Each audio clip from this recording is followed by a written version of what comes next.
ሃይ ዲናቹ ዛሬ ስለ ማህበራዊ ሚዲያ በዚህ ቪዲዮ በጥልቀት እንነጋገራለን። የማህበራዊ ሚዲያ ምንድነው? አጠቃቀማችንስ እንዴት ነው መሆን ያለበት? እነዚህን ጥያቄዎች አብረን እንመልሳለን። እናንተም ሐሳባችሁን ኮሜንት ላይ አስቀምጡልን። ማህበራዊ ሚዲያ ሰዎች የሚግባቡበት መረጃና ሐሳብን የሚለዋወጡበት ሰፊ መድረክ ነው። በ2024 በተደረገ ጥናት ከ5 ቢሊዮን በላይ ዓለም አቀፍ ተጠቃሚዎች እንዳሉት ተዘግቧል።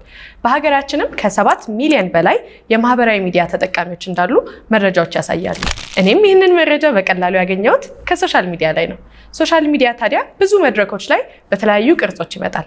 እነዚህም ጽሁፎችን ለማጋራት ለምሳሌ ትዊተር ወይም ኤክስ ላይ፣ በስልክ በቴክስት ወይም በቪዲዮ ከሰዎች ጋር መነጋገር እንደ ዋትስአፕ፣ ቴሌግራም፣ ፌስታይም የመሳሰሉ አፕሊኬሽኖች ላይ፣ ፎቶዎችና ቪዲዮዎችን በመልቀቅ ተደራሽነትን ማስፋት እንደ ኢንስታግራም፣ ፌስቡክ፣ ቲክቶክ የመሳሰሉ መተግበሪያዎችን በመጠቀም አሻራችንን ማኖር እንችላለን። በጥቅሉ የማህበራዊ ሚዲያ እንደዚህ ከተረጎምነው ጥቅሞቹን ደግሞ አብረን እንይ።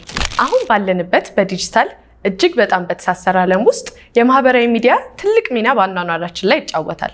መረጃ በፍጥነት እንዲደርሰን ከሩቅም ከቅርብም ካሉ ወዳጆቻችን ጋር በቀላሉ እንድንገናኝ፣ ሐሳባችንን ለሌሎች እንድናጋራ እንዲሁም ለብዙ ሰዎች ስራ ወይም የገንዘብ ምንጭ በመሆን ያገለግላል።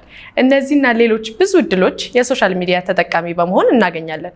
ነገር ግን እነዚህን እድሎች በማስተዋል ካልተጠቀምን ተግዳሮቶች ሊያስከትል ይችላል። ለምሳሌ ላልተጣሩና ሐሰተኛ መረጃዎች ተጋላጭነታችንን ይጨምራል። ይህም ከራስ አልፎ የሀገርን ህልውና ይጎዳል። ከዚያም ባሻገር አጠቃቀማችን በማስተዋል ካልሆነ ጊዜን ማባከን፣ ትኩረትን ማጣት፣ አለፍ ብሎም ለሱሰኝነት ሊያዳርገን ይችላል። ይህም የአእምሮ ጤና መቃወሶችን እንደ ጭንቀት፣ ድብርት የመሳሰሉ ጫናዎችን ሊያስከትሉብን ይችላል።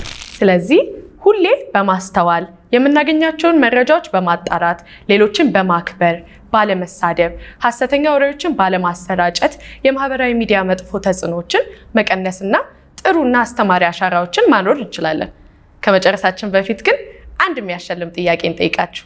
የመጀመሪያው የማህበራዊ ሚዲያ ምንድነው? በስንት ዓመተ ምህረት ላይ ነበር ለተጠቃሚዎች የደረሰው? ኮሜንት ላይ ጻፉልን። በቀጣይ ቪዲዮ እስክንገናኝ መልካም ጊዜ።